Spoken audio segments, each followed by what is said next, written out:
Jana is with us in Orlando. Hey, Jana, what's up? Hi, thanks for taking my call. Sure. How can we help? I have a real estate and money question. With my husband's job going mostly remote, we have the opportunity to move back to Kansas City, which is our hometown, from Florida, where we've been for about 3 years. And so moving back towards family. And we have a paid-for house here, and we've been without a mortgage for about 3.5 years. So moving back, we feel like we have options, but we're having a hard time narrowing it down, whether it's going to be lake or buy a few acres or even build is on the list. We can't quite decide.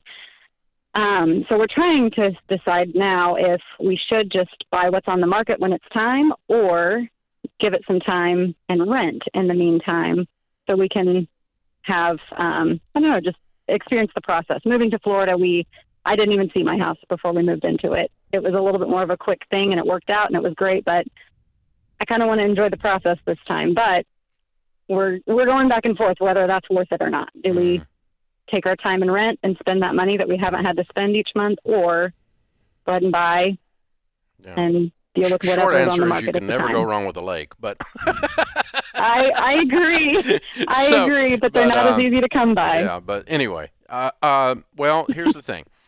How long you been gone? We've been gone 3 years. Okay, so you know the market still. You know which neighborhood is which. You kind of know I don't want to be over there. I do want to be over there. That kind of a thing. We know the county that we want to be in. We know we have it narrowed down to certain areas, certain lakes, certain country areas, and we keep an eye on it all. If you don't find the thing that you want in those areas, then it would be rent and patience until you find the thing you want. But if you find the thing you want, there's no rule that says you have to not get it, right? Right. I hear in your voice a very kind way usage of the word "we." What's this place is where you're from. What's the holdup? My husband is real decisive and I'm real not. Yes, okay, there you go. And I think he'd be okay. Yeah, because I'm that way. I can make a decision. If I don't like it, I'll just make another decision. Meanwhile, Sharon's still thinking. Yep, that's kind of how we are. And I kind of I was okay with that on the way here because I was excited to come, and all I wanted was a pool in Florida. Well, Kansas City, if you're going to buy as you move, it needs to go at a slow enough pace that you process it, not him, because we already know he can process it, but that you process it in a way that it involves enjoyment, pleasure. This is a time of your life. You've earned the right to pay cash for property because you're moving from a paid-for property. You know the area. This should be a pleasurable, by and large. Moving never is completely, but I mean it's like a root canal. But a pleasurable process for you. If you feel rushed, jammed, pushed, hustled, frustrated, chill. Just rent. Yeah.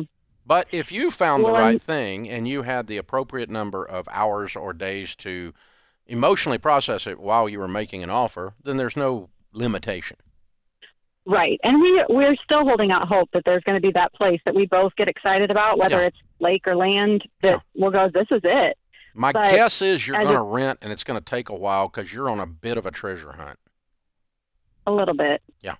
So then my question is, in that kind of a situation, most places like to have a year lease, and how much would we then, we could spend whatever we want, I guess, on rent, but we don't want to waste our money.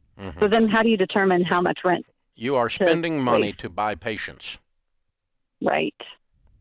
So how much is it worth to you? That's what the question you got to ask. You want to negotiate with the landlord up front that says, hey, if we find another place and we can find you a replacement tenant, you'll agree to release us. Okay. Something like that. Okay. As a landlord, I happily will release any tenant early from a lease if I have a replacement. Okay. Because I often can increase the rent when they leave. So I love replacements. Okay. Well, yeah, and I haven't looked into specific rentals, so maybe I need to explore that a little bit more. That's not going to happen with a corporate rental like the apartment complex that's managed out of Atlanta or some such crap, right? But mom and pop like me that's got a house over here with a for rent sign from Walmart in the front yard, they'll do all kinds of deals with them as long as it makes sense for them. Right. So I guess we just need to decide what size of a house, because it's going to go anywhere from a 4-bedroom for $1,800 a month to a 2-bedroom, which would be cramped with our 2 kids. It's completely. For closer to $1,200. You have the money. Stop the whining about the money. You've got the money. You're trying to create a process here that you're millionaires. Okay, I can feel it. I know the numbers. I know the vibe on this. So you're there. So just enjoy. You're going to blow $15,000-$20,000 for patience to get the right property, and that's what you're going to spend on rent for a year, while you just sit there and enjoy the process of finding the right property, getting the land bought. You may even extend the lease a little bit while you build the house. That's right. So just do it at a pace. There's no, one of the things money gives you is margin. It gives you wiggle room. And you've got the money to have wiggle room without forcing yourself in, but when you're broke, it's always, you're just pushed in the corner. And God, I hate that feeling, because right about the time I do, that's when I do something stupid. Every time I do something stupid when that happens. That's right. Yeah, I have that pressure that I'm jammed up. I mean, I can't tell you how many times somebody said, well, the car broke down, so I bought a new car. It's like, what? Why don't you just fix your freaking car? Well, it broke down. It just breaks down all the time. It's it's that same thing that's going on. It's that, but they're, the hassle of fixing a $500 thing on a car when you're broke is a big freaking deal. Well, in our house, we're not broke, and just a couple of days ago, my wife said, hey, we got to fix a seatbelt. We still have a child seat back there. We got to fix a seatbelt. And the first words out of my mouth were, is it just time for us to get a new car? Yeah. That one's been there a while. See, and she said, that's why you're on the show, so I can help you. That'd be nice. And so I started thinking through and talking. I got to be on the show with Dave. I can't do that. It's just what you said. It's like, or $300 solves the seatbelt problem.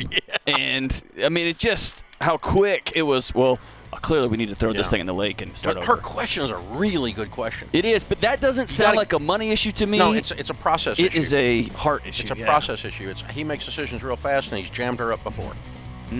Forced her in. I know this because I've done it to my wife for 38 years. And if this is going to be the forever house, which doesn't exist, but if this is going to be it. There's no forever house. I want to go slow and make sure. It's my dream house until your freaking dream changes. Okay. That's right. So shut up.